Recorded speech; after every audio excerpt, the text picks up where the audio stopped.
చెప్తాడు, దాని ప్రకారం చేయడు. రైట్? ఈయనున్నాడు, ఈయన బోధకుడే. నేను కూడా బైబిల్ పుస్తకం ఏమి కావలేదు, పట్టుకో. ఈయన పాస్టర్ గారే, ఈయన కూడా ప్రసంగం చేస్తాడు. కానీ ఈయన ఏది చెప్తాడో దాన్ని చేస్తాడు. ఏ వాక్యం అయితే చెబుతున్నాడో ఆ వాక్యాన్ని చేస్తాడు. ఇప్పుడు వీళ్ళు వినేవాళ్ళు. కూర్చున్నాయి, ఇంకోటి పంపించండి. ఏదో రచన ఉండాలి.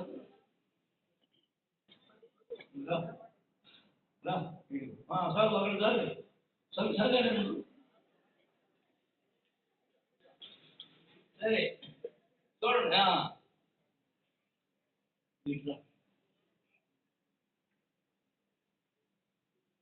చూడండి. ఈయన బోధ వినేవాళ్ళు వీళ్ళు.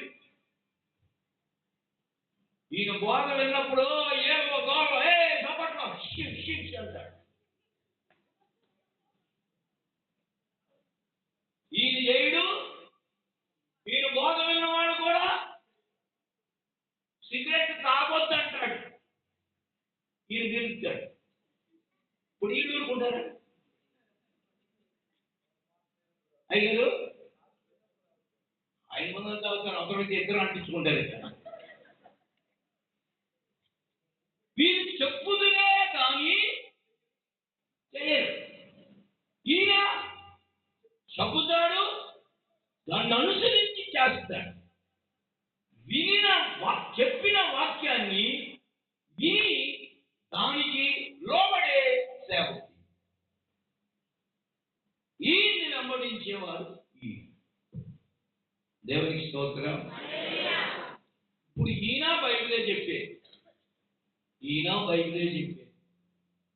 ఈ ఇంటర్నేషనల్ స్పీకర్ చూడండి, ఈయన ఒక సాధారణ పాపం చూడమాయిపోయింది. ఓకే, ఈయన చెప్పింది చేస్తాడు. తెలుగులో ఒక సామెత ఉంది. ఓడలంట ఉప్పు రుబ్బుతుంటే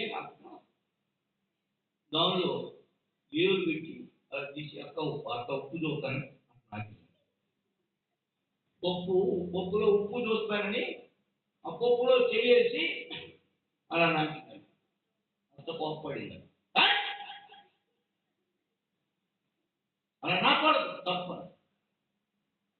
2 నిమిషాలు ఆగి పప్పు గుర్తి తిప్పుతా ఉండదుగా, ఆ తిప్పే అది ఉంది చూసారా, అది నాకిందండి.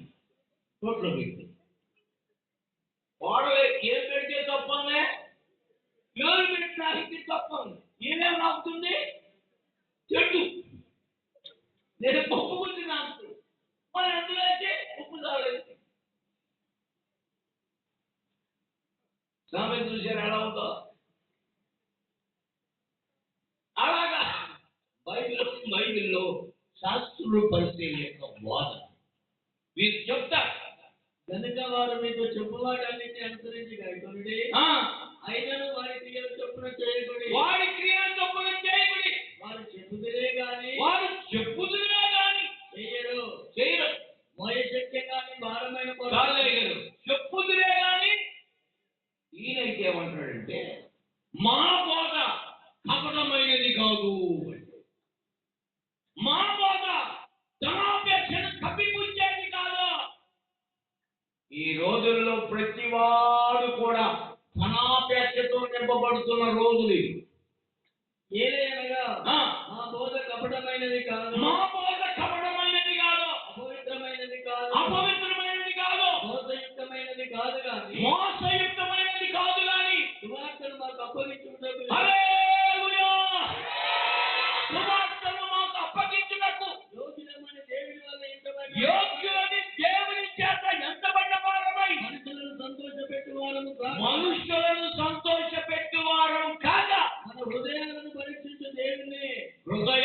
పరీక్షించే దేవుణ్ణి సంతోషపెట్టు వారమై బోధించుతున్నాము. హల్లెలూయా. మీరెరిగి ఉన్నట్టు మీరెరిగి ఉన్నట్టు మేము ఇచ్చకపు మాటలైనను ఇచ్చకపు మాటలైన ధనాపేక్షను కప్పిపెట్టు వేషములైనను ధనాపేక్షను కప్పిపుచ్చు వేషమునైనను ఎన్నడూ వినియోగింపలేదు. ఎన్నడూ వినియోగించలేదు. ఇందుకు దేవుడే సాక్షి. హల్లెలూయా. ఇప్పుడు ఈ బోధ వినాలా మనవాళ్ళు చెప్తారు, ఏదైనా బైబిల్ లేదా, ఎవరైనా పాస్టరా అంటారు. అవునా కాదా? భలే ఊపుతున్నారే తనకి. ఏ పాస్టేనా ఆ పాస్టర్ ఈ పాస్టర్ ఒకటేనా? మరి ఇప్పుడే కావాలన్నారు. ఈ పాస్టర్ గారు బోధ చేస్తున్నాడు, ఈ పాస్టర్ గారు బోధ చేస్తున్నాడు. ఈయనేమో అనుసరించి ఈయన చెప్పేదేదో ముందు చేసి చెప్తున్నాడు. ఈయనేమో చెప్తున్నాడు కానీ చేయగలరా? వీళ్ళిద్దరూ ఒకటేనా?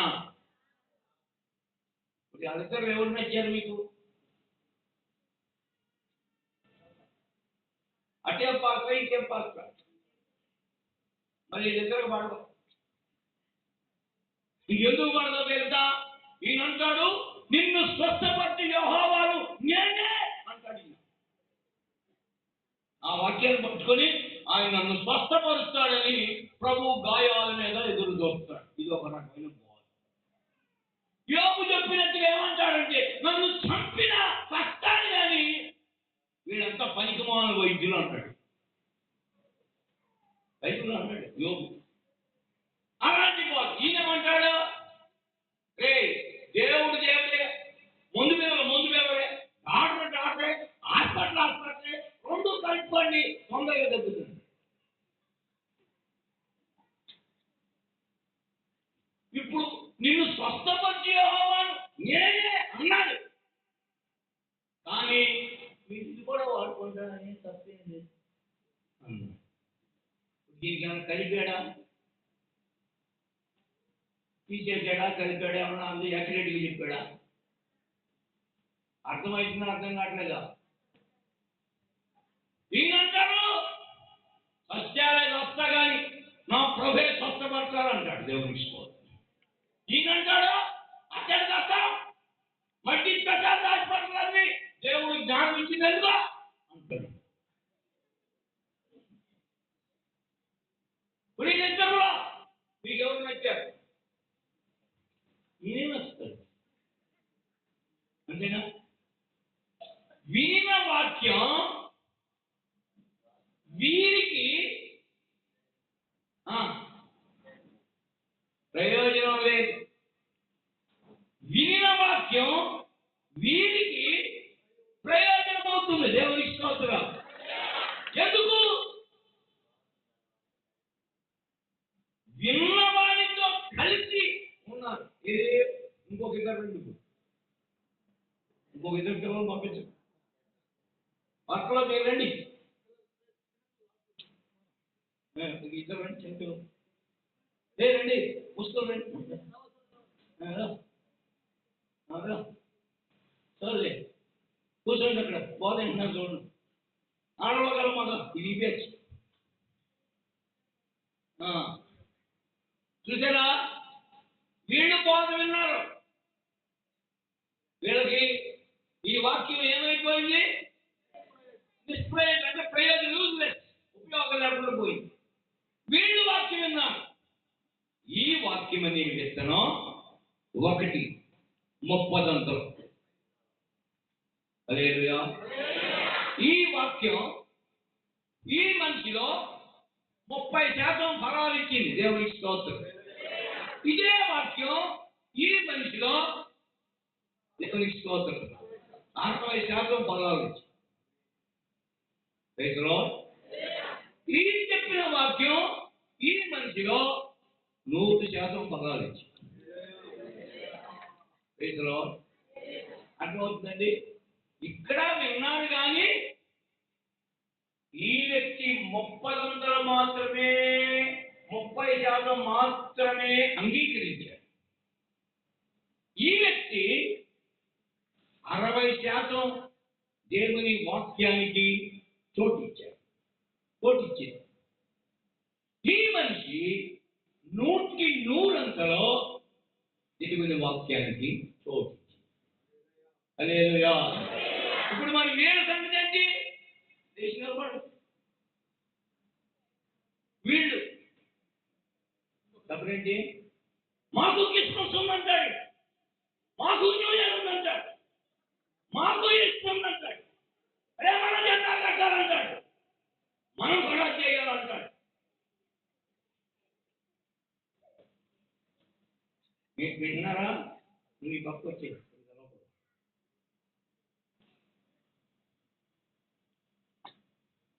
ఇప్పుడు మీరు ఏ గ్రూప్లో చేద్దామనుకుంటున్నారు? 2 గ్రూపుల్లో. ఈ గ్రూప్లో ఇందులో కదా, ఇందులో గ్రూపులో ఇందులోనేనా కాదా? ఇందులోనా కాదా? ఇందులోనా? మర్చిపోయారే మీరు. ఈ గ్రూపులోకి రావాలంటే కష్టపడాలి. బావులు తవ్వుతుంటే ఫిలిస్తీన్లు వచ్చి మట్టిపోయి చేస్తున్నారు. నీ నోట్లో మట్టిపోయి అంటారు చూడు, బావిలో మట్టిపోయి చేశారు. ఇస్సాకు వాటిని ఏం చేస్తున్నాడు? పేదనంట, వీడేనంట, కాంపులు పట్టడంట. ఈ పోదంటే తెలుసా? అపోస్తుల యొక్క పాదముల యొద్దకు స్థిర చర ఆస్తులు అమ్మి వాళ్ళ కాళ్ళ దగ్గర పెట్టారు. ఆ రోజుల్లో అలాంటి సేవ చేయాలంట. ఈయనేమంటాడు? కిస్మిస్ వస్తుంది, ఒక్కొక్క 2000 వేస్తుంది, మన ఇళ్ళకి మనకి అంటాడు. ఈయనేమో పాదాల దగ్గరికి రావాలి, ఉపవాసం అంటాడు, ప్రార్థన చేయమంటాడు. ఈయనేమో ఇంటికి తిరిగి ఒకసారి ప్రింట్ చేస్తా అందరి దగ్గర అడుగుతున్నాడు అంటాడు. బోధల వ్యత్యాసం చూడండి. ఈయన చెప్పిందంతా ఆఖరికి ఏమైంది? నిష్ప్రయోజనం. ఈయన చెప్పిన దాంట్లో కొంతవరకు విన్నారు. 30 అంటే ఒక గింజకి 30 గింజలు పండినట్టు. ఒక ఊరి గింజో, లేదా ఒక గోధుమ గింజో, లేదా ఒక ఆవ గింజో వేస్తే నడిస్తే దీనికి 30 వచ్చాయి. అక్షరానుసారం వేస్తే అదే వాక్యం అనే విత్తనం వేస్తే 30.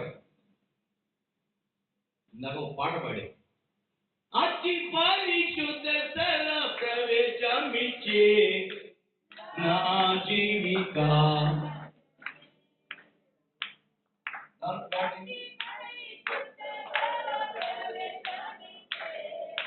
నా జీవిత హల్లెలూయా.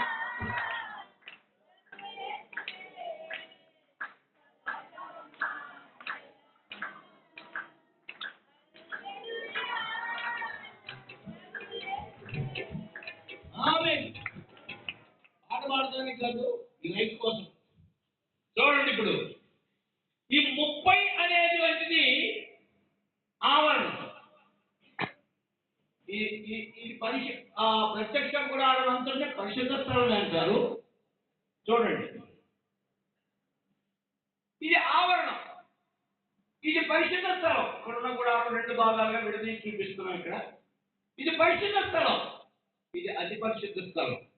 ప్రవేశం ఎక్కడికి? అతి పరిశుద్ధ స్థలం యొక్క ప్రవేశం. దేవుని స్తోత్రం.